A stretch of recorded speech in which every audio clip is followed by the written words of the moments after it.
Children, आज आपको English subject में टेंस के बारे में बताएंगे। टेंस को हिंदी में काल कहते हैं। काल 3 प्रकार के होते हैं। टेंस,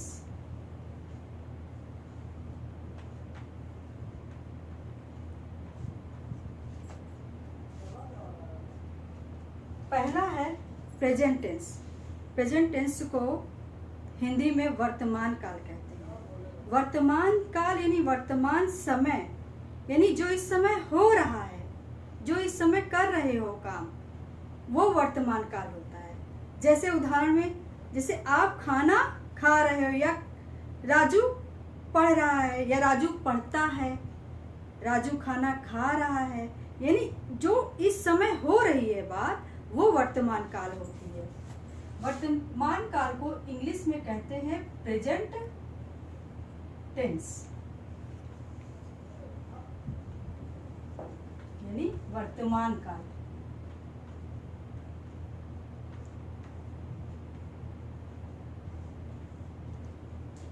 दूसरा है पास्ट टेंस, यानी भूतकाल। भूतकाल का मतलब भूत नहीं, भूतकाल का मतलब जो बीत गया समय, जो चला गया, यानी कल आपने क्या किया था। कल आपने, मान लीजिए कल आप आम खाए थे, कल आप पढ़ रहे थे, यानी थे शब्द लास्ट में आ रहा है। तो जो काम आपने कल किया है वो काम पास्ट टेंस में हुआ आपका, यानी भूतकाल में। दूसरा है आपका पास्ट टेंस, यानी भूतकाल।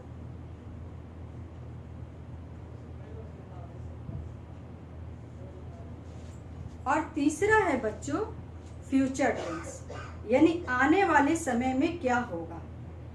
जैसे आप कल ये जो हम होमवर्क आपको दे रहे हैं, वो आप कल करके लाएंगे, यानी गा गे ये शब्द लगता है लास्ट में, अंत में, यानी राजू कल ये काम करके लाएगा, या कल ये चैप्टर, ये पाठ आप पढ़ेंगे। गा शब्द निकला लास्ट में, तो ये फ्यूचर टेंस में, यानी आने वाले जो समय होगा वो फ्यूचर टेंस होगा। यानी तीसरा है आपका फ्यूचर टेंस। फ्यूचर टेंस यानी भविष्य काल, भविष्य काल। तो आपने इतना समझा, यानी कल आपने क्या किया था, आज आप क्या कर रहे हो, कल क्या करोगे, इन्हीं सब के बारे में ये काल यानी टेंस बताता है। पहला है प्रेजेंट टेंस, दूसरा है पास्ट टेंस, तीसरा है फ्यूचर टेंस। अब जैसे मान लीजिए कि राजू खाना खाता है,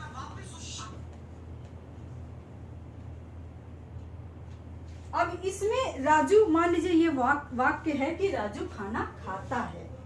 इसमें राजू कौन सा काम कर रहा है? आप कहोगे खाता है, खाता है कहोगे ना, तो खाता है की इंग्लिश क्या होगी? ईट होगी। और यही पास्ट टेंस में जब होगा तो होगा खाया था, यानी राजू, ये प्रेजेंट टेंस में हुआ, ये प्रेजेंट टेंस में हुआ, ठीक है। और यदि राजू खाना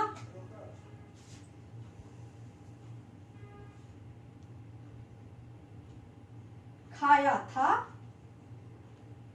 ये जो सेंटेंस है वो आपका पास्ट टेंस में हुआ।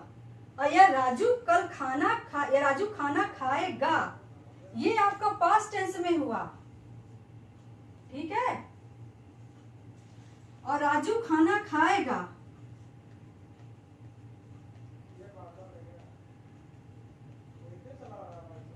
ये आपका फ्यूचर टेंस हुआ। फ्यूचर, ये हमने आपको समझाने के लिए बताया है। इसको हम विस्तार रूप में आपको अगर बताएं तो प्रेजेंट टेंस के भी 4 फॉर्म होते हैं, सबके 4 फॉर्म होते हैं। प्रेजेंट टेंस का present indefinite tense, present continuous tense और प्रेजेंट परफेक्ट टेंस और प्रेजेंट परफेक्ट कॉन्टिन्यूअस टेंस, चार होते हैं। इसी तरह पास्ट टेंस के भी 4 होते हैं, यानी पास्ट इंडेफिनिट टेंस और past continuous tense, past perfect tense और पास्ट परफेक्ट कॉन्टिन्यूअस टेंस, यानी सबके 4 पार्ट होते हैं। और मान लीजिए प्रेजेंट इंडेफिनिट टेंस है तो उसमें भी निगेटिव होता है, पहला सिंपल सेंटेंस होता है, दूसरा होता है निगेटिव और तीसरा होता है इंट्रोगेटिव और चौथा होता है इंट्रोगेटिव निगेटिव, यानी इसके भी 4 पार्ट होते हैं। तो इसको हम आपको धीरे धीरे विस्तार रूप में बताएंगे। पहले आप इतना जान लीजिए कि टेंस हमारे 3 प्रकार के होते हैं। पहला है प्रेजेंट टेंस, दूसरा है पास्ट टेंस, तीसरा है फ्यूचर टेंस। प्रेजेंट टेंस यानी वर्तमान काल, यानी जो काम हो रहा है, और पास्ट टेंस यानी जो काम कल बीत गया, और जो काम कल करना होगा वो फ्यूचर टेंस होता है। अब इसमें जो क्रिया हमने लिखी, हमने कहा खाता है, ये क्या है, ये क्रिया है, ठीक है बच्चों। तो ये जो होगा, तो अब आपको हमको बताना है, जो आपके सेकेंड चैप्टर में आया है बच्चों, सेकेंड चैप्टर में आपका एक क्वेश्चन है जिसमें आपको प्रेजेंट टेंस वर्ब में है और आपको पास्ट टेंस में उसको लिखना है, भरना है, फिल इन द ब्लैंक्स। तो इसके लिए हमें आपको ये समझाना बहुत जरूरी था बच्चों, इसीलिए हमने आपको ये टेंस बताया। अब जो इसमें वर्ब आया, वर्ब क्या होता है? वर्ब यानी क्रिया। वर्ब एक ऐसा वर्ड है जिससे कार्य करने, अधिकार और अवस्था का बोध होता है, यानी वर्ब के बारे में हमको बताना है आपको।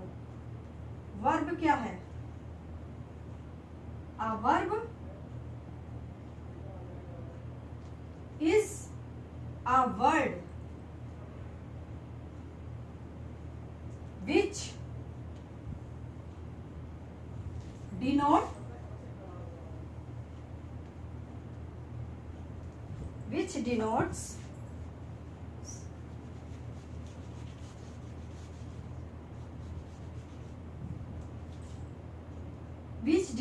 action, state and possession।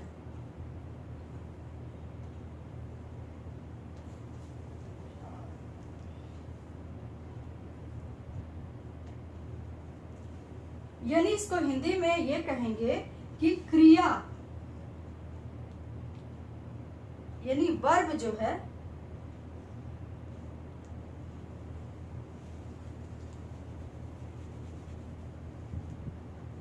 Verb एक ऐसा वर्ड है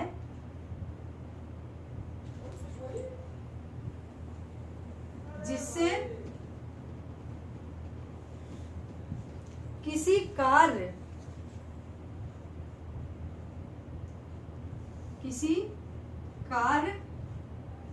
अधिकार,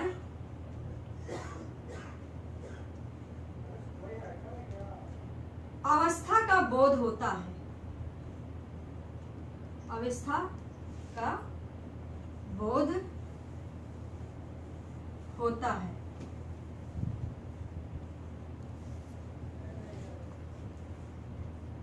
इतनी बातें आप इसको देखिए, समझिए। वर्ब हमने आपको टेंस बताया, टेंस में वर्ब का यूज होता है बच्चों, यानी क्रिया, यानी काम करना, यानी खाता है, पीता है, लिखता है, पढ़ता है, जाता है, ये सब क्या है?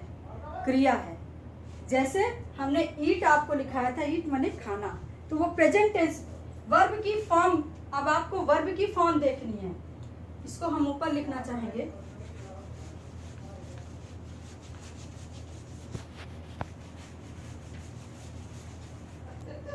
वर्ब फॉर्म, वर्ब की 3 फॉर्म होती है।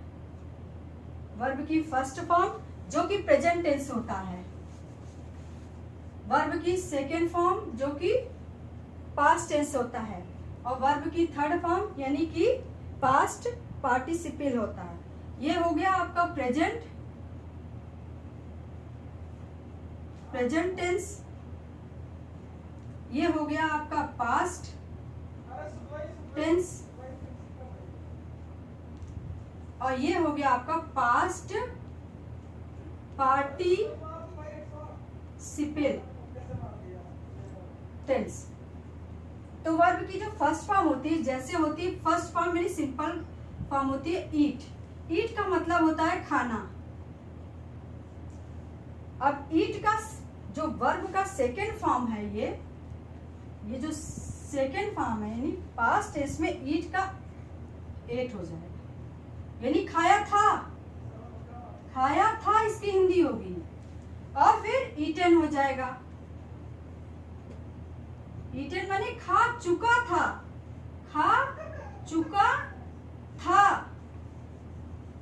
ठीक है बच्चों, खा चुका था, इसको ध्यान से आप समझिए। दूसरा आपके जो चैप्टर में दिया हुआ है बच्चों, वो है लीव। लीव का मतलब छोड़ना। लीव का क्या होगा? लॉस्ट, नहीं लेफ्ट होगा, सॉरी लेफ्ट। लीव माने छोड़ना और लेफ्ट होगा। लेफ्ट माने छोड़ा था, और थर्ड फॉर्म भी इसकी लेफ्ट होगी, यानी फर्स्ट फॉर्म होगी लीव, और ये सेकेंड फॉर्म लेफ्ट, और वर्ब की थर्ड फॉर्म लेफ्ट, यानी ये पास्ट पार्टिसिपल है, ये पास्ट टेंस में चेंज हुआ है, और ये फर्स्ट फॉर्म है यानी प्रेजेंट टेंस में है। प्रेजेंट टेंस में आपका लीव होगा तो पास्ट टेंस में लेफ्ट होगा। लॉस होगा, लॉस माने खोना, ठीक है। लॉस्ट होगा, क्या होगा? लॉस्ट, खोया था।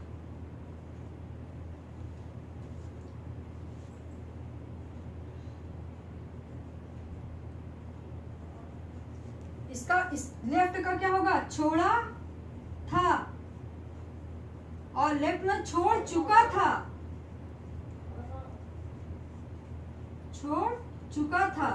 और लॉस्ट का होगा खोया था, और यहाँ भी इसका ये थर्ड फॉर्म भी लॉस्ट की होगी, यानी सेकंड फॉर्म भी लॉस्ट होगी इसकी, और थर्ड फॉर्म भी लॉस्ट होगी, यानी खो चुका था। एक कभी कभी ऐसा होता है बच्चों ना कि जैसे रीड है, रीड माने पढ़ना, तो वो तीनों फॉर्म एक ही होती है। रीड पढ़ते अलग से, रीड रेड पढ़ते हैं, लेकिन वो तीनों फॉर्म एक ही होती है। कुछ ऐसे वर्ड हैं, रीड का रीड ही होगा, ठीक है, रीड ही होगा, यानी पढ़ना और पढ़ता था, और ये पढ़ चुका था। तीनों फॉर्म इसकी वही होगी। ये भी स्पेलिंग वही है, ये भी स्पेलिंग वही है, ये भी स्पेलिंग वही है। थैंक यू वेरी मच बच्चों।